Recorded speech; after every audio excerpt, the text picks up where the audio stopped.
Picture a road, not a highway, not a path through a park.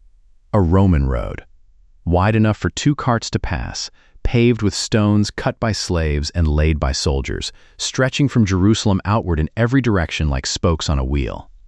It is early morning. The stones are still cold.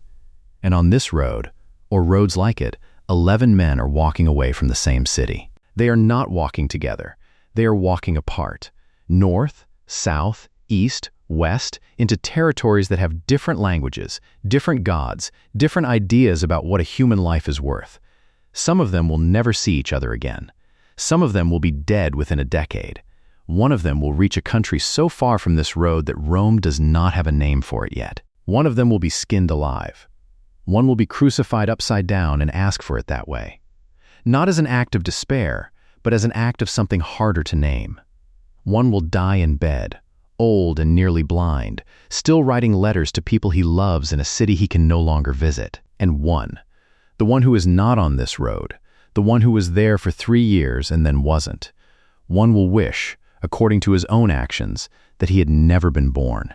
12 men, 1 teacher, 3 years, and then this, a scattering so complete, so wide, so violent, that it would plant the seed of the largest movement in human history in countries the teacher himself never visited. This is not a story about religion. This is not a story about theology. This is not a story about a church. This is a story about 12 specific human beings, what they saw, what it cost them, and where they went when the world tried to stop them. The Greek word for disciple is mathetes. It does not mean student the way we use that word today. Someone sitting in a chair, taking notes, waiting for the bell. Mathetes means one who learns by following. The learning happens in motion. You walk behind your teacher. You watch how he treats the beggar at the gate. You notice which questions he answers and which ones he answers with a question of his own. You eat what he eats. You sleep where he sleeps. You are, in the most literal sense, with him. And then, when the time comes, the mathetes becomes something else. The Greek word is apostolos, apostle, one who is sent out. The same root used for an ambassador, for a military envoy. The idea is not complicated. You followed long enough. Now go. Jesus chose 12 of them, not 12 scholars, not 12 priests, not 12 men who had spent their lives preparing for this. He chose fishermen and a tax collector and a political radical and men whose names history has nearly forgotten. He chose them on the shores of a lake and on the side of a road and over a meal. He chose them the way you would choose traveling companions, people you are going to be very close to for a very long time in very difficult conditions. He chose them. And then he made them something they were not. And then he sent them out. This is where the story begins. Not with palm branches and crowds, not with the upper room and the bread and the wine. After all of that, after the arrest and the trial and the cross and the empty tomb and the 40 days and the ascension, after all of that, it begins here, on a Roman road, cold in the early morning, 11 men walking away from Jerusalem, into a world that is about to find out who they are. The first man Jesus called was not the most educated. He was not the most articulate. He was not, by any measure the ancient world would have recognized, the most qualified to build anything that was meant to last. His name was Simon. He smelled like fish. He had a Galilean accent so thick that people in Jerusalem could identify where he was from the moment he opened his mouth, and not in a flattering way. Galilee was the north, the rough part, the part that proper people from Judea looked at the way people in any era look at a place they consider beneath them. Simon was standing in the water, waist deep, throwing a net, when a man walked up to the shore and said 4 words, "Follow me. I'll show you a different kind of fishing." He dropped the net. He walked out of the water. He followed. That was it. No interview. No application. No time to think it over. Just a net settling into the shallows and a man walking away from the only life he had ever known. Jesus later gave Simon a new name, Cephas, the Aramaic word for rock. In a culture where names were destiny, where the name you were given or given again described not who you were but who you were becoming, this was not a compliment on Simon's current personality. This was a statement of intention. You are unstable. You are impulsive. You will deny me 3 times before the sun rises. And I am going to call you rock anyway, because I can see what you cannot see yet. Peter would go on to preach the first sermon of the early church, standing in Jerusalem 50 days after the resurrection, in the same city where he had denied even knowing Jesus, and 3,000 people would respond in a single afternoon. He would be arrested, released, arrested again, beaten. He would write letters from prison. He would plant churches across the ancient world, through Antioch, through Asia Minor, to Rome itself, the capital of the empire that had crucified his teacher. And in Rome, under the Emperor Nero, in the aftermath of a great fire that Nero blamed on Christians to deflect from his own role in it. The historian Tacitus records it with the cold detachment of a man who did not particularly like Christians but found their persecution excessive. Peter was arrested for the last time. He was sentenced to crucifixion. Here is what you need to understand about crucifixion. It was not designed to be quick. It was designed to be public, prolonged, and visible from a distance. It was the empire's way of making an example, of saying, look what happens. Look what we do to people who challenge us. Peter asked to be crucified upside down, not because he was trying to die differently for the sake of being different, because he said, and Eusebius records this in his church history, drawing on sources far older than himself. Peter said he was not worthy to die in the same position as his Lord, upside down, head toward the ground, on a Roman hill. 30 years after he walked out of the water in Galilee, he had been called Rock, and in the end, he held. His brother Andrew was there that day at the water. He dropped his net at the same moment, walked out of the same shallows, followed the same man. Andrew is the quiet one. If Peter fills every room he enters, Andrew is the one in the hallway, finding the boy with 5 loaves and 2 fish, bringing him to Jesus without making a speech about it. Practical, steady, the kind of person who makes things happen without needing to be seen making them happen. History is less certain about Andrew than it is about Peter, but the tradition is consistent and old. Andrew died in the Greek city of Patras, on the western coast of the Peloponnese, on a cross shaped like the letter X, not the upright cross of his brother.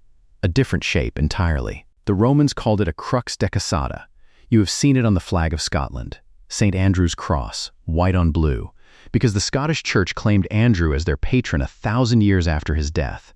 What the flag does not show you is this. Andrew was on that cross for 2 days. 2 days. Still alive. Still talking. The accounts are consistent. He preached from the cross. People gathered. The Roman proconsul Aegiates, unnerved by the crowd, ordered him taken down, and Andrew refused. Told them not to remove him. Said he could see the glory of the cross now from where he was hanging, and he did not want to leave it. Stay with me, because this is the pattern you will see again and again in this story. These men did not die reluctantly. They did not die having exhausted every other option. They walked toward it, not because they had a death wish, because they had seen something that made death lose its grip on them. Andrew had stood at the edge of a tomb that was supposed to have a body in it, and it didn't. And after that, what exactly was a Roman cross supposed to threaten him with? James was the first of the 12 to die, not the last, the first. And he died fast, so fast that Luke, writing the book of Acts, gives it a single sentence. Herod killed James, the brother of John, with the sword. That is it. 12 words. No deathbed speech, no dramatic scene, no last words recorded. James, son of Zebedee, the same man Jesus called a son of thunder, the same man who once asked Jesus if they should call down fire from heaven on a Samaritan village, the man whose mother asked Jesus to give her sons the 2 best seats in the kingdom. James was beheaded by Herod Agrippa in Jerusalem around AD 44. The silence of Scripture around his death is its own kind of statement. There is no glamour here, no Hollywood ending. A sword, a king who wanted to please a crowd, and a name crossed off a list. James was the first to pay the full price. He would not be the last. And then there was John, son of Zebedee, James's younger brother. The one the Gospel of John calls the disciple whom Jesus loved, a phrase that has puzzled scholars for 2,000 years and probably means exactly what it says, that among the 12, John had a particular closeness, a particular tenderness in his relationship with Jesus that the others recognized and did not dispute. John is the one who stood at the foot of the cross when the others had run. John is the one Jesus looked down at from the cross and said, "Take care of my mother." John is the one who outlived everyone. He would be exiled to a volcanic island in the Aegean Sea called Patmos, Rome's version of a maximum security posting for people too prominent to execute quietly. On that island, old and alone, he would receive a vision so overwhelming that when he tried to describe it, he had to reach for language that did not yet exist. He wrote it down. We call it revelation. He died in Ephesus, in bed, old, of natural causes. He is the only one of the 12 who did. And yet, here is what stays with you. In his last years, when he was too frail to walk and his students carried him to the church gatherings, he said the same thing every single time.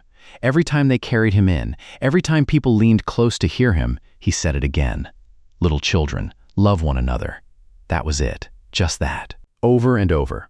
The man who had once asked to call down fire from heaven, the Son of Thunder, arrived, after everything, at 4 words. Love one another. 4 men. Same teacher. Same 3 years. Same empty tomb on the same Sunday morning. One crucified upside down in Rome. One preaching from an X-shaped cross for 2 days in Greece.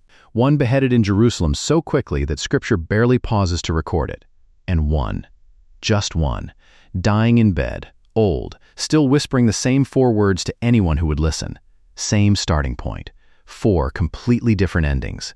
And we are not even halfway through the list. If this is your first time on this channel, hit subscribe now, because we still have 8 more men to cover, and some of them went to places that will genuinely surprise you. One of them ends up further from Jerusalem than any of the others, in a country that Rome did not have a name for. We will get there. Stay with me. Philip was a practical man. You can see it in every scene he appears in. When Jesus looks out at a crowd of 5,000 hungry people and asks Philip where they should buy bread to feed them, and John tells us Jesus already knew what he was going to do. He was testing Philip. Philip does not say anything poetic. Philip does the math. 8 months' wages would not buy enough bread for each one to have a bite. That is not a man given to mysticism. That is a man who counts things. He was from Bethsaida, the same fishing town as Peter and Andrew. He had probably known them his whole life. He was the 3rd man called, and within hours of being called himself, he went and found his friend Nathanael and said, "We have found the one Moses wrote about, the one the prophets described. He is from Nazareth." And Nathanael, who would later be known as Bartholomew, said the thing that cynics in every era have said about every place they consider beneath their notice. Can anything good come out of Nazareth? Philip did not argue with him. He just said, "Come and see." Philip traveled to the city of Hierapolis in what is now western Turkey, a city famous for its hot springs and its pagan temples and its population of people who had never heard what Philip had to say. Eusebius tells us he died there. The manner of death is disputed. Some traditions say crucified, some say beheaded. What is not disputed is that he died there, in a city far from Bethsaida, among people who did not share his language or his history, doing the only thing he knew how to do, counting the cost, finding it worth it. And Bartholomew, Nathanael, the man who asked if anything good could come from Nazareth, went further than Philip. Much further. He went to Armenia. Armenia in the 1st century was not a comfortable posting. It was a kingdom on the edge of the Roman world, perpetually contested between Rome and Parthia, with its own language and its own gods and its own very clear ideas about foreign missionaries who arrived claiming the old gods were finished. The tradition of what happened to Bartholomew in Armenia is one of the most disturbing in this entire story. He was skinned alive. The technical term is flaying. It was a form of execution used by the Assyrians and Persians and, occasionally, by others who wanted to make a death last as long as possible and be as visible as possible. It was not quick. It was not merciful. And it was meant to communicate something specific to anyone watching. This is what we do to people who challenge our gods. Here is what you need to sit with for a moment. Bartholomew started this story as a skeptic. Can anything good come out of Nazareth? That was his opening line. That was the posture he brought to his first encounter with Jesus. Not reverence, not hunger, not desperation. Skepticism. And he ended it in Armenia. The man who doubted the origin of the teacher died for the truth of the teacher in a country the teacher never visited, in a manner that most of us cannot bear to read about without looking away. Here's what most people miss. The arc of Bartholomew's life is not a story about a man who became brave. It is a story about a man who saw something, and after he saw it, bravery became beside the point. You do not calculate courage when the alternative is pretending you did not see what you saw. Matthew is the one who should not have been there at all, not by the standards of his world. Tax collectors in first-century Judea were not merely unpopular the way that tax collectors are unpopular now, a minor irritation, a necessary inconvenience. Tax collectors in Roman-occupied Judea were considered traitors. They were Jewish men who had taken money from the Roman occupiers to collect taxes from their own people, and they were permitted by law to collect more than the required amount and keep the difference. They grew wealthy off the suffering of their neighbors. They were banned from the synagogue. They were listed alongside prostitutes in the social hierarchy of people that decent society had given up on. Jesus walked past Matthew's tax booth and said 2 words, "Follow me." And Matthew got up and left. Not eventually. Not after finishing his accounts for the day. He got up and left. And then he threw a party. He invited every tax collector and sinner he knew, every person that the religious establishment had written off, and he sat them all down with Jesus at the same table. The Pharisees standing outside found this offensive. Jesus found it obvious. It is not the healthy who need a doctor. Matthew, also called Levi, went on to write the gospel that bears his name, the most Jewish of the 4 gospels, written for a Jewish audience by a man who had spent his career being excluded from Jewish society. He traveled as a missionary and died for it. Clement of Alexandria references his ministry, though the exact location of his death. Ethiopia or Persia remains a matter of historical debate. What is not debated is this: the man the religious world had discarded became one of the 12 voices that told the world who Jesus was.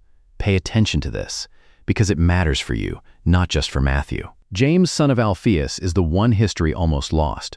We call him James the Less, not as an insult, but to distinguish him from James, son of Zebedee. He appears in every list of the 12. Every single one. His name is always there. And that is almost all we know. He did not write a gospel. He did not plant a famous church. He did not die in a manner dramatic enough for the ancient historians to record in detail. Tradition says he was clubbed to death, in Jerusalem or perhaps Egypt. The accounts are thin. The certainty is low.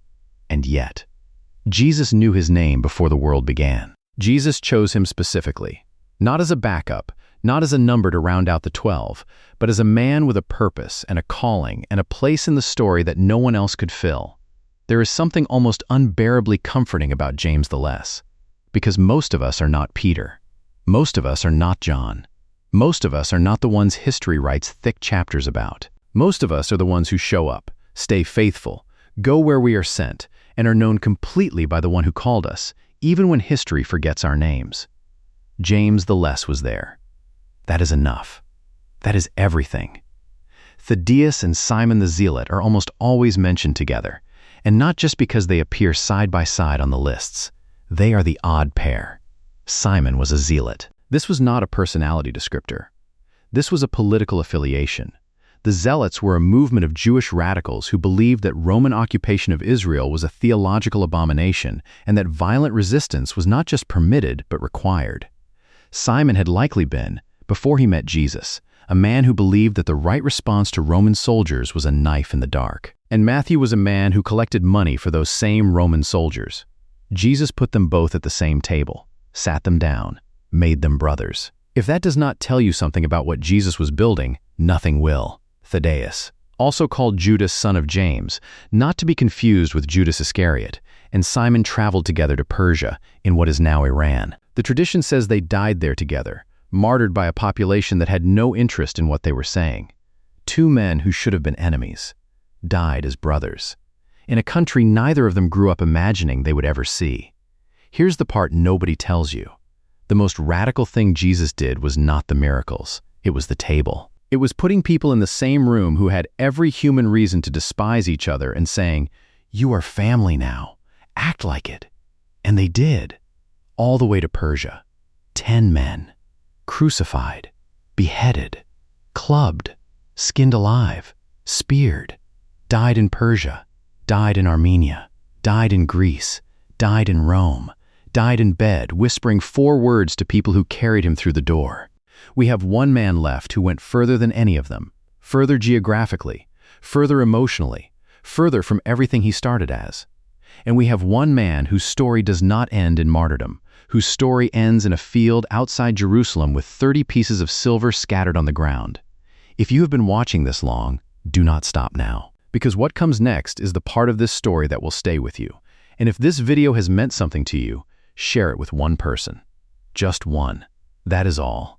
Before we get to the last two men, before we follow Thomas to the edge of the known world and sit with Judas in the field he bought with blood money, we need to stop. We need to pull back from the individual stories and look at the whole picture. Because there is something happening across all 10 of these men that is easy to miss when you are focused on the details of each death, each journey, each country. What did they all have in common? Not courage.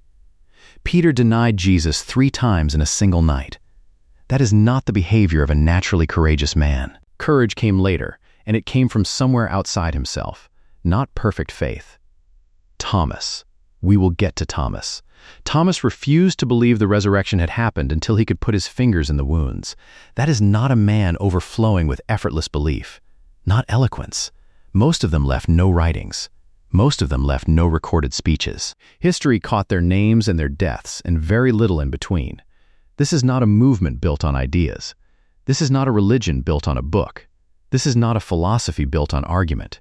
This was 12 people, 11 of them still living at this point in the story, who had been in the same room, who had watched the same hands break the same bread, who had stood outside the same tomb on the same Sunday morning and found it empty when it should not have been empty, who had touched the same wounds on the same risen body, who had watched the same figure ascend into the same sky 40 days later and been told by the same angels, "Why are you standing here looking up? You cannot unsee a resurrection." That is the pattern. That is the only pattern that matters. The Greek word mathetes, disciple, one who learns by following, never fully goes away, even after Jesus is gone.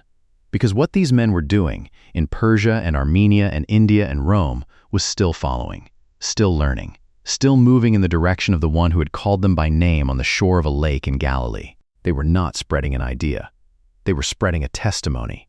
There is a difference, and it is the difference that explains everything. An idea can be argued down. A testimony cannot. You can tell a man his theology is wrong. You cannot tell a man that what he saw with his own eyes did not happen. Not if he was there. Not if he watched it. Not if he touched it. And here is the weight of what you are looking at across these 10 stories. These were not men who heard about the resurrection secondhand and decided to believe it. These were not men who read about it in a letter or inherited it from their parents or absorbed it from their culture. These were eyewitnesses, primary sources, men who were in the room, and 11 of them. We will come to the 12th. 11 of them went to the ends of the known world and died rather than say it did not happen. Historians have a term for this kind of evidence. They call it the criterion of embarrassment, the idea that people do not invent stories that cost them everything. You do not fabricate a resurrection and then walk into Armenia to die for it. You do not make up an empty tomb and then spend 30 years in chains defending it. Something happened on that Sunday morning. Something that turned fishermen into founders. That turned a tax collector into an evangelist. That turned a political radical and a government collaborator into brothers who died together in Persia. Something happened. And now we go to the 2 men whose responses to that something were the most extreme in the entire story. One went further than any of them. One went somewhere no one could follow. Thomas had a twin. We do not know the twin's name. The Gospel of John tells us Thomas's name in both languages, Didymos in Greek, Toma in Aramaic, and both words mean the same thing, twin. There were 2 of them. They grew up together, in the same house, ate the same food, learned the same trade, spoke the same dialect. History remembered one and forgot the other. The one it remembered is the one we call Doubting Thomas, a nickname so thoroughly attached to him that 2,000 years later, in languages that did not exist when he was alive, we still use his name as a synonym for skepticism. Doubting Thomas, the one who wouldn't believe. But here's what you need to understand about Thomas before you accept that nickname as the whole story. When Jesus told his disciples he was going back to Judea, back toward Jerusalem, back toward the people who had just tried to stone him, it was Thomas who spoke up first, not Peter, not John. Thomas. He said, "Let us also go, that we may die with him." That is not the statement of a coward. That is not the statement of a man whose defining characteristic is hesitation. That is a man who loved deeply enough to walk toward death alongside the person he loved. And then, the upper room, after the resurrection, Jesus appears. The doors are locked.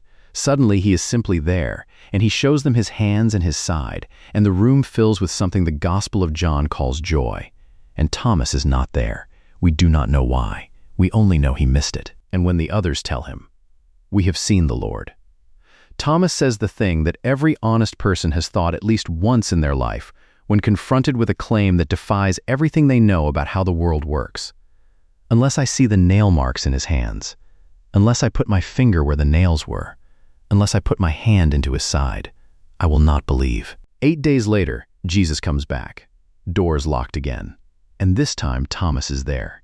And Jesus looks directly at Thomas, only at Thomas, as if the other 10 are not in the room, and says, "Put your finger here. See my hands. Reach out your hand and put it into my side. Stop doubting and believe." And Thomas, who had demanded physical evidence, Thomas who had refused to take anyone else's word for it, Thomas the twin, whose other half history forgot, Thomas looks at the risen Jesus and says the most theologically loaded sentence in the entire Gospel of John: "My Lord and my God, not my teacher, not my rabbi, not even my Lord alone, my Lord and my God." In a Jewish context, in a first-century Jewish context, that statement was not a compliment. That was a declaration. That was Thomas saying something that no faithful Jew said about a human being, because no faithful Jew believed a human being could be God. Thomas said it anyway, because he was looking at the evidence with his own eyes. Now watch what happens next. Thomas went to India. Not Rome, not Greece, not the comfortable western edge of the empire where Greek was spoken and Roman roads ran smooth and you could at least find a synagogue if you needed one. India, the subcontinent, a journey of roughly 4,000 miles from Jerusalem, through Persia, through territory that Rome did not govern and could not protect him in, to a civilization with its own ancient gods and its own deep suspicion of foreign teachers. He arrived, tradition tells us, around AD 52. He planted churches. He baptized converts from the Brahmin caste, the highest social class in Indian society, people who had everything to lose by abandoning their ancestral religion. He moved through the south of the country, through what is now the state of Kerala and into Tamil Nadu. And here is where the open loop closes. In the city of Chennai, on a hill called St. Thomas Mount, Thomas was speared to death around AD 72. He was buried nearby, in what is now the San Tome Basilica, a cathedral built over his tomb by Portuguese missionaries 1,500 years after his death. But this is the part that stops you cold if you think about it long enough. The Mar Thoma Church, the church Thomas founded, is still there, not as a museum, not as a historical footnote, as a living, worshiping community of Christians in Kerala, India, that traces its founding directly to Thomas the Apostle in the 1st century. They have been meeting continuously, in various forms, for nearly 2,000 years. They exist right now, today, as you watch this video. The man who demanded to touch the wounds before he would believe. That man's church is still standing in the country Rome never named, in the language Rome never spoke, among people who had never heard of Galilee until he walked into their lives and told them what he had seen. Here is the bridge that matters, the one that reaches from the 1st century all the way to you. You have probably been in a room where something happened that you could not explain. A moment of grace in the middle of grief. A prayer answered so specifically that coincidence stopped being a sufficient explanation. A sense of presence so real you turned around to see who was there. Something that did not fit inside the rational framework you had built for your life. And you had a choice. Run from it. Explain it away. File it under things I will never mention out loud. Or do what Thomas did. Follow it. All the way to India if necessary. The doubter went further than any of them. Because when he finally believed, he believed all the way. He did not believe halfway. He did not believe comfortably. He believed to the ends of the earth, literally. And he died there, and his church is still standing. And then there is Judas. Judas Iscariot. The one whose name we have used for 2,000 years as a synonym for betrayal, the way we use Thomas's name as a synonym for doubt. Judas. The betrayer. The one who kissed the teacher in the garden to identify him to the soldiers. 30 pieces of silver. It is tempting to make Judas a monster. It is easier that way. If Judas is simply evil, a bad man who did a bad thing, then the story is clean. The villain is identified. The rest of us are safe. But the Gospels will not let you do that. Judas carried the money bag for the group. He was trusted with the finances of the 12. You do not give the treasury to someone you do not trust. He sat at the Last Supper at the same table, ate the same bread, drank from the same cup. Jesus washed his feet, knelt in front of him, took his feet in his hands and washed them. knowing. Jesus knew, and he washed his feet anyway. There's one more thing. When Judas saw that Jesus had been condemned, when the machinery he had set in motion produced the outcome he had apparently not fully anticipated, Matthew tells us he was seized with remorse. He went back to the chief priests and threw the 30 pieces of silver onto the temple floor and said, "I have sinned. I have betrayed innocent blood." They said, "That's your problem." And Judas went out and died in the field that was bought with his money. Matthew says he hanged himself. The book of Acts describes it differently. A fall, a rupture. 2 accounts, both early, both in the canon, not fully reconcilable. Scholars have wrestled with the discrepancy for centuries. Both agree on the field. Both agree on the name, Akeldama, the field of blood. He is buried there. Here is what you need to sit with, not to excuse what he did, but to feel the full weight of it. Judas was chosen. Jesus chose him knowing the betrayal was coming, knowing the silver was coming, knowing the garden and the kiss and the soldiers. Jesus chose Judas anyway, called him by name, trusted him with the money, washed his feet. We do not know why Judas did what he did. We do not know if he expected Jesus to escape, to call down the angels he had spoken about, to finally reveal the military Messiah that so many people were hoping for. We do not know if it was greed or disillusionment or something darker and harder to name. We know he sat at the table. We know the same hands that washed Peter's feet washed his. We know that when he realized what he had done, he called it sin. He did not rationalize it. He did not defend it. He called it what it was. And we know he did not wait to find out if forgiveness was available. That is the most devastating thing in this entire story. Not the betrayal. The exit. The fact that he left before the resurrection. That he died in that field 3 days before the morning that changed everything. 3 days before the moment that Peter and Andrew and James and John and Thomas and all the rest of them discovered that failure was not final, that denial was not the end, that there was a grace wide enough to cover even what they had done. Judas did not wait 3 days, and we will never know what would have happened if he had. 12 men, 1 teacher, 3 years. And then a scattering so complete that within a single generation, the message those men carried had reached Rome and Greece and Armenia and Ethiopia and Persia and India. Every direction the Roman road ran, and several directions it did not. So what do you do with that? Here's the first thing. Jesus did not choose the qualified. He qualified the chosen. Every man on this list was ordinary before he was extraordinary. A fisherman, a tax collector, a political radical, a skeptic who asked if anything good could come from Nazareth. None of them arrived ready. All of them were made ready. Not by their own discipline. Not by their own discipline. By 3 years of walking behind someone who knew exactly what he was doing when he called their names. Here is the second thing, and this one is for you, not just for them. You are not called because you are ready. You are not called because you have resolved all your doubts, because you have your life organized, because you have finally become the person you think God would choose. Thomas had doubts and went to India. Peter had failures and built a church. Matthew was disqualified by his entire society and wrote a gospel. The call does not wait for your readiness. The call creates it. And here is the third thing, the one that stays. 11 of the 12 died for what they claimed to have seen, not for a doctrine, not for a tradition passed down from their grandparents, not for a feeling or a philosophy or a vision they had alone in the dark, for a specific morning, outside a specific tomb, in a specific city, with specific wounds in specific hands that a specific man named Thomas touched with his own fingers. Men do not die for things they know to be lies. They had every opportunity to recant. Every government that arrested them offered the same exit. Say it did not happen, and you can go home. Walk away. Live.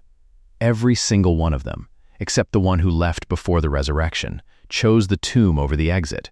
They died as witnesses, not as believers who hoped they were right, as witnesses who knew what they had seen.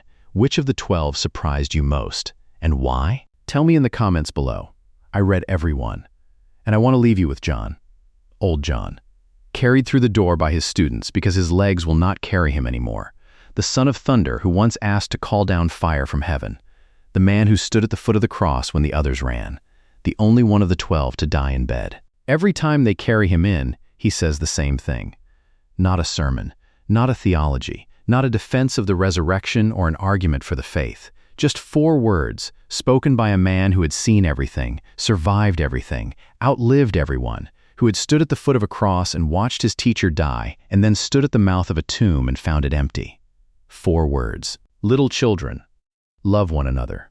That is where the story ends. Not on a Roman road, not in a field called blood, not on a volcanic island in the Aegean or a hill in India or an X-shaped cross in Greece. Here, in a room, with an old man who has seen everything the world can do to a person and come out the other side still saying the same 4 words, love one another. If you made it to the end of this video, thank you. Share it with someone who needs to hear this story, because someone does. And I will see you in the next